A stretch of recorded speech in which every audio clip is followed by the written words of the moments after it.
이 검사가 꼭 필요한 검사인가요? 이 검사로 인한 부작용은 무엇인가요? 많은 분들이 건강검진은 많이 받을수록 좋다고 생각하시는 경향이 있습니다.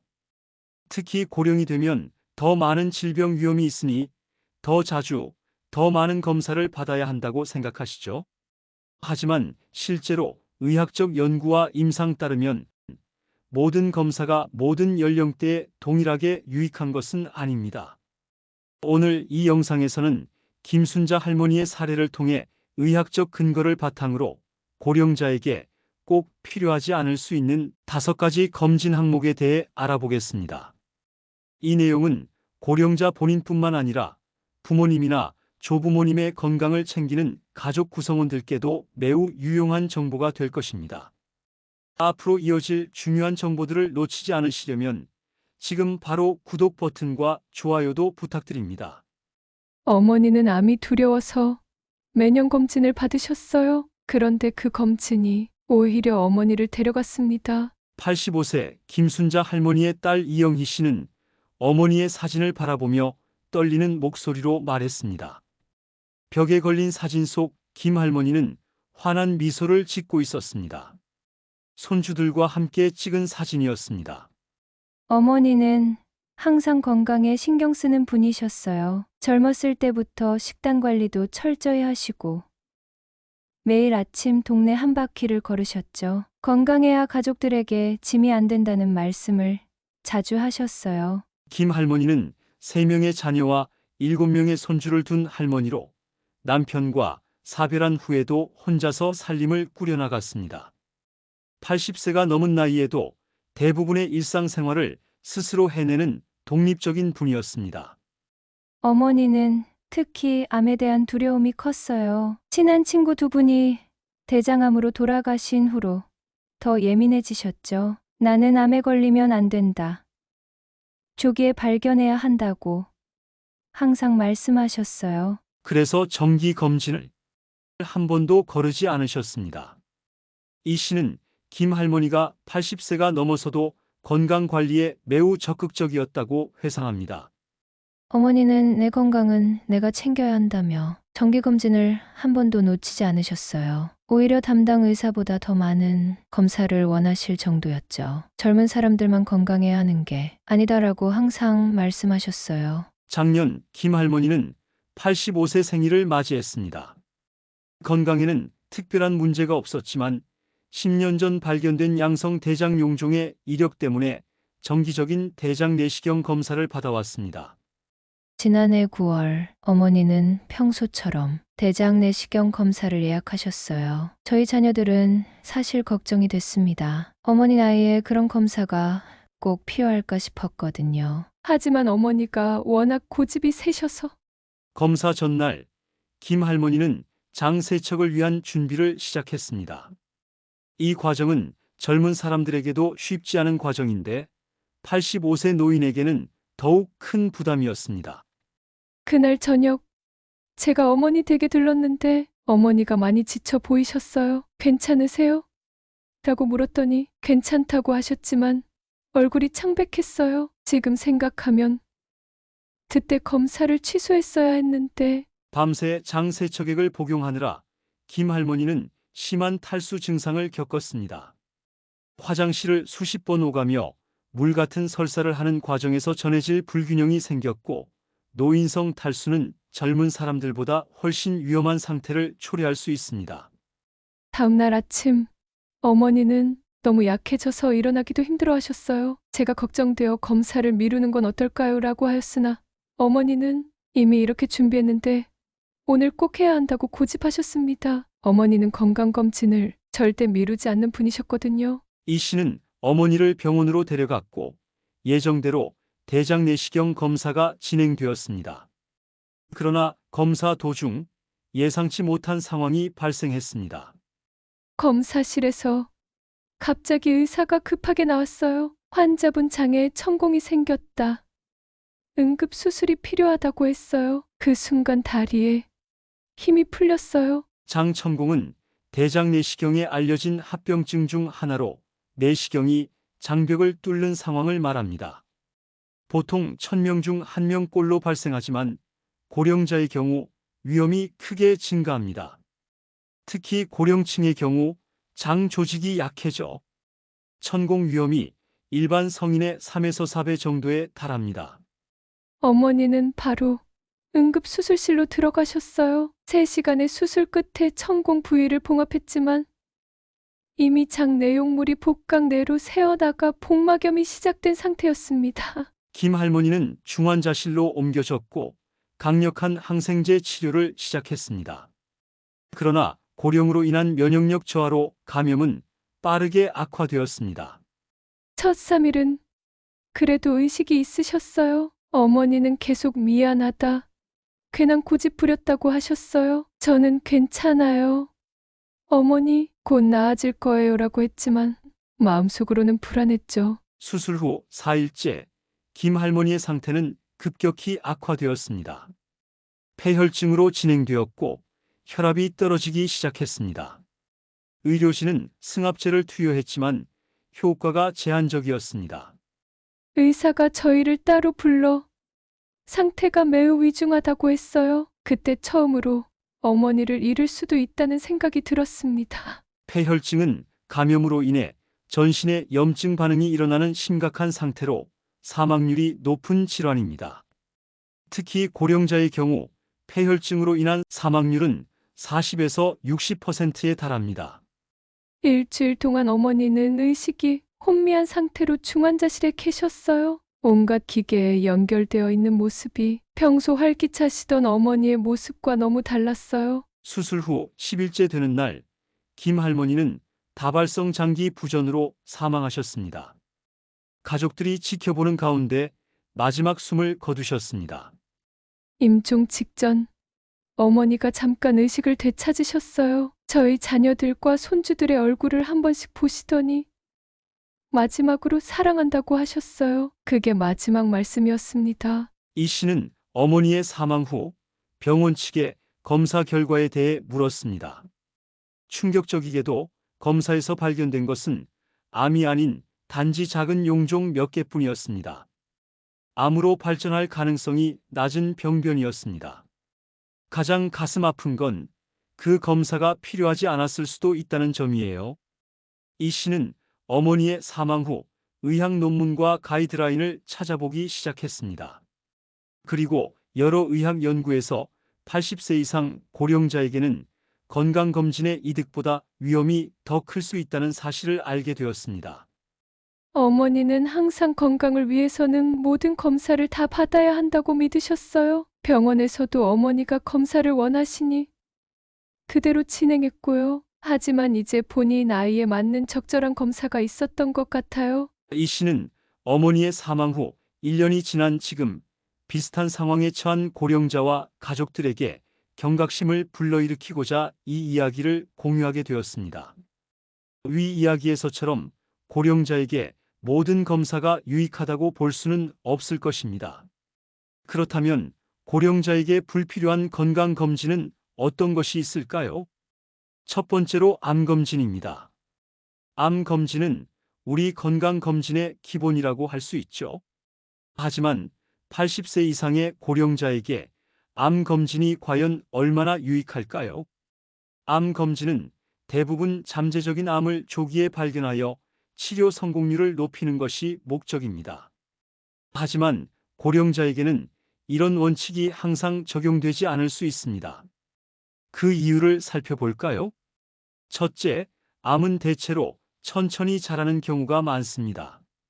80세 이상의 고령자가 검진으로 발견한 초기 암은 실제로 그분의 기대 수명 내에 증상을 일으키거나 사망 원인이 될 가능성이 낮을 수 있습니다.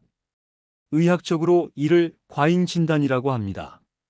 둘째, 암 검진으로 인한 불필요한 불안과 스트레스가 있습니다. 검사 결과가 의심스럽다거나 추가 검사 필요로 나오면 환자는 상당한 심리적 부담을 느끼게 됩니다.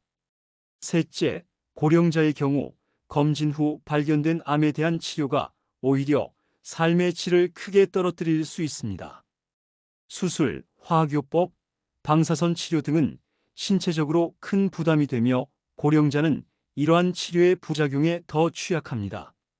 미국 암학회와 여러 의학단체들은 이미 기대 수명이 10년 미만인 경우 대부분의 암 검진을 권장하지 않고 있습니다. 특히 대장암, 유방암, 전립선암 검진은 80세 이후에는 일상적으로 권장되지 않습니다. 대신 고령자의 암 건강 관리는 다음과 같은 방향으로 진행하는 것이 좋습니다. 첫째, 증상 기반 접근으로 특정 증상이 있을 때만 검사를 받는 것이 합리적입니다. 예를 들어 지속적인 복통, 혈변, 체중 감소 등이 있을 때 관련 검사를 받는 것이 좋습니다. 둘째, 개인 맞춤형 결정입니다. 본인의 전반적인 건강 상태, 가족력, 기존 질환 등을 고려하여 의사와 상담 후 검진 여부를 결정하세요. 셋째, 삶의 질 중심 접근입니다. 단순히 수명 연장보다는 현재의 삶의 질을 유지하는 데 초점을 맞추는 것이 중요합니다. 두 번째로 살펴볼 항목은 골밀도 검사입니다. 나이가 들면서 뼈가 약해지는 골다공증은 많은 고령자들이 걱정하는 문제죠. 하지만 80세 이상에서는 골밀도 검사의 의미와 후속 조치에 대해 다시 생각해 볼 필요가 있습니다. 골밀도 검사는 뼈의 강도를 측정하여 골다공증 위험을 평가하는 검사입니다. 하지만 이 검사가 80세 이상의 고령자에게는 몇 가지 한계점이 있습니다. 첫째, 80세 이상에서는 거의 대부분이 이미 골다공증 기준에 해당합니다. 한 연구에 따르면 85세 이상 여성의 약 90%가 골다공증 진단 기준에 해당한다고 합니다. 이미 예상되는 결과를 확인하기 위해 검사를 받는 것이 얼마나 유익할까요? 둘째, 골밀도 검사 결과에 따른 치료가 항상 명확하지 않습니다. 고령자에게는 약물 치료의 부작용 위험이 더 크고 약물 간 상호작용도 복잡해집니다. 셋째, 골밀도보다 낙상 예방이 더 중요합니다. 실제로 고령자의 골절은 대부분 낙상에 의해 발생하며 골밀도 자체보다는 균형 감각, 근력, 주변 환경이 더 중요한 요소입니다. 80세 이상 고령자에게는 골밀도 검사보다 다음과 같은 접근이 더 유익할 수 있습니다. 첫째, 낙상 위험 평가와 예방입니다. 집안 환경 개선 미끄럼 방지 매트, 손잡이 설치 등 시력 관리, 적절한 신발 착용 등이 중요합니다. 둘째, 균형 감각과 근력 강화 운동입니다. 낙상 예방에 가장 효과적인 방법 중 하나죠. 가벼운 근력 운동, 걷기 등이 도움이 됩니다. 셋째, 영양 관리입니다. 칼슘과 비타민 D 섭취는 골 건강에 중요하지만 과도한 보충제보다는 균형 잡힌 식단을 통해 섭취하는 것이 좋습니다. 세 번째로 살펴볼 항목은 일반적인 혈액 검사입니다. 건강검진에서 빠지지 않는 기본 검사이지만 80세 이상 고령자에게는 이 검사의 의미와 해석이 달라질 수 있습니다. 일반 혈액 검사는 혈구 수치, 콜레스테롤, 혈당, 간 기능, 신장 기능 등 다양한 건강 지표를 확인하는 검사입니다. 하지만 고령자에게는 몇 가지 고려해야 할 사항이 있습니다. 첫째, 정상 범위의 변화입니다. 나이가 들면서 우리 몸에 생리적 변화가 일어나고 이에 따라 혈액 검사의 정상 범위도 달라져야 합니다. 하지만 많은 검사실에서는 젊은 성인 기준의 정상 범위를 그대로 적용하고 있어 고령자의 검사 결과가 자주 비정상으로 나타날 수 있습니다. 둘째, 과도한 후속 검사의 위험입니다. 약간의 이상 수치가 나오면 추가 검사를 권유받게 되는데 이는 불필요한 의료 비용과 스트레스를 유발할 수 있습니다. 특히 고령자의 경우 경미한 이상이 실제 건강에 미치는 영향이 미미한 경우가 많습니다. 셋째, 치료 목표의 차이입니다. 예를 들어 콜레스테롤이나 혈당 관리의 목표는 80세 이상에서는 젊은 성인과 달라야 합니다. 오히려 너무 엄격한 수치 관리는 고령자에게 저혈당이나 영양 부족 같은 부작용을 초래할 수 있습니다. 네 번째로 살펴볼 항목은 심장질환 조기 발견을 위한 검사입니다. 심장질환은 노년기 사망 원인 중 상위를 차지하는 만큼 많은 분들이 심장 건강에 관심을 가지고 계십니다. 하지만 80세 이상에서는 이러한 검사들의 의미와 효용성을 다시 생각해 볼 필요가 있습니다. 심장질환 조기 발견을 위한 검사에는 심장 CT, 심장 스트레스 테스트, 관상동맥 칼슘 스코어 검사 등이 있습니다. 이러한 검사들이 고령자에게 가지는 문제점을 살펴보겠습니다. 첫째, 위양성 결과의 증가입니다. 나이가 들면서 심장과 혈관에 자연스러운 변화가 생기는데 이러한 변화가 검사에서 이상으로 나타날 가능성이 높아집니다. 이는 불필요한 걱정과 추가 검사로 이어질 수 있습니다. 둘째, 검사 자체의 위험성입니다. 특히 조영제를 사용하는 CT 검사는 신장 기능이 저하된 고령자에게 부담이 될 수 있으며 스트레스 테스트는 신체적 부담과 낙상 위험을 증가시킬 수 있습니다. 셋째, 검사 결과에 따른 치료가 항상 명확한 이점을 가져오지 않습니다. 80세 이상에서 발견된 경미한 심장 이상에 대한 적극적인 치료 예를 들어 스텐트 삽입술과 삶의 질이나 수명 연장에 반드시 도움이 되는 것은 아닙니다. 오히려 시술 관련 합병증 위험이 더 클 수 있습니다. 마지막으로 살펴볼 항목은 폐의 기능 검사입니다. 폐 기능 검사는 폐의 공기 흐름과 폐활량을 측정하여 천식, 만성 폐쇄성 폐질환 등의 폐의 질환을 평가하는 검사입니다. 80세 이상의 고령자에게 이 검사가 갖는 한계점과 대안에 대해 알아보겠습니다. 폐 기능 검사는 스파이로미터라는 장치에 환자가 최대한 세게 숨을 불어넣는 방식으로 진행됩니다. 하지만 고령자에게는 몇 가지 중요한 문제점이 있습니다.